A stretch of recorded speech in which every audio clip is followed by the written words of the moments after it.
आज की बात की शुरुआत करेंगे गंगा के घाट की तस्वीरों से। ये तस्वीरें, ये वीडियो मैं आपको इसलिए दिखा रहा हूं क्योंकि आपको भी हैरान कर देगी। आपको यकीन नहीं होगा कि ये तस्वीरें बिहार की हैं, पटना के गंगा घाट की हैं। आमतौर पर बिहार को लोग पिछड़ा समझते हैं, वहां से कोई अच्छी खबर आना मुश्किल होता है। आपको याद होगा जब बाढ़ आई थी तो पटना शहर में पानी भर गया था, कितनी आलोचना हुई थी, हमने भी बहुत सारे सवाल उठाए थे। लेकिन मुझे लगता है जब कोई अच्छा काम हो तो उसको भी दिखाया जाना चाहिए, उसकी तारीफ भी करनी चाहिए। मैंने भी जब ये तस्वीरें देखी यकीन नहीं हुआ कि पटना में गंगा का घाट इतना खूबसूरत दिख सकता है, इतना साफ हो सकता है। आप जो तस्वीरें अपनी टीवी स्क्रीन पर देख रहे हैं वो पटना में गंगा के घाट की हैं। इन घाटों पर कुछ महीने पहले गंदगी का अंबार था, गाय भैंसें घूमती दिखाई देती थी, कूड़ा कचरा फैला रहता था। लेकिन अब तस्वीर बदल गई है। नमामि गंगे प्रोजेक्ट के तहत गंगा की साफ सफाई के साथ साथ गंगा के घाटों को सुंदर बनाने का काम हो रहा है। अच्छी बात है कि इस रिवर फ्रंट डेवलपमेंट प्रोजेक्ट के जरिए पटना के अधिकतर गंगा घाट एक दूसरे के साथ जुड़ गए हैं।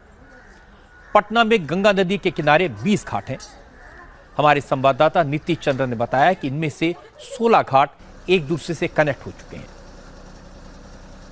पटना के कलेक्ट्रेट घाट से लेकर नौजर घाट के ब्यूटिफिकेशन का काम, घाटों की साफ सफाई का काम पूरा हो चुका है।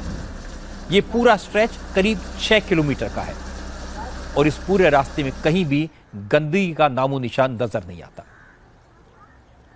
नमामि गंगे नरेंद्र मोदी का पेट प्रोजेक्ट है और उसके तहत यह काम हुआ है। घाट की दीवारों पर खूबसूरत पेंटिंग्स दिखाई देंगी। लोगों की सुविधाओं के लिए इंतजाम किए गए हैं।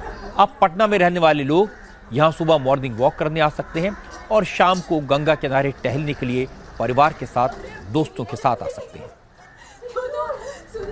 पटना के लोग तो बदलाव को रोज महसूस करते हैं। लोग अब घाटों पर मॉर्निंग वॉक करने आते हैं और स्टूडेंट्स गंगा किनारे बैठकर पढ़ते हैं। लोग दूर दूर से घाटों पर घूमने आते हैं। जो लोग दूसरे शहरों से पटना आते हैं उन्हें यकीन नहीं होता ये वही शहर है, ये वही जगह है जो उन्होंने पहले देखी थी। हमारे संवाददाता नीतीश चंद्र ने पटना के इन घाटों पर घूमने आए लोगों से बात की। लोगों का कहना था पहले इन घाटों पर आने का मन नहीं करता था, ये इलाका खंडर भूत बंगले जैसा दिखता था, लेकिन अब इतनी सुंदरता, इतनी साफ सफाई है कि यहां से वापस जाने को मन नहीं करता। अब मैं आपको दिखाता हूं रात के वक्त ये घाट कैसे दिखते हैं। रात को पूरा इलाका रंग बिरंगी रोशनी में डूब जाता है। लाइटिंग का अच्छा इंतजाम किया है, इसलिए जब लोग घूमने आते हैं तो हर घाट की अपनी अलग पहचान, अलग सुंदरता नजर आती है। पटना में गंगा किनारे रोज आरती होती है, लेकिन पहले के मुकाबले अब ज्यादा लोग इनमें शामिल होने लगे हैं। इन घाटों की सुंदरता के लिए अब तक 300 करोड़ रुपए खर्च किए जा चुके हैं। काम अभी जारी है। हाई मास्ट और स्ट्रीट लाइट्स के अलावा यहाँ फूड कियोस्क भी खुल गए हैं। इसे एक टूरिस्ट स्पॉट के तौर पर डेवलप किया जा रहा है। इन घाटों पर जो लोग पहले सिर्फ आरती के वक्त या धार्मिक कर्मकांड के लिए आते थे, अब वो यहाँ घूमने टहलने आते हैं। छात्रों का कहना है कि घाटों पर शांति रहती है, शाम के वक्त लाइट होती है, वो अपनी पढ़ाई यहाँ कर सकते हैं। बिहार में नमामि गंगे प्रोजेक्ट के जरिए घाटों को सुंदर बनाने का काम Bihar urban infrastructure development corporation limited के जरिए हुआ है। कॉरपोरेशन का कहना है कि इस प्रोजेक्ट में और भी बहुत कुछ है।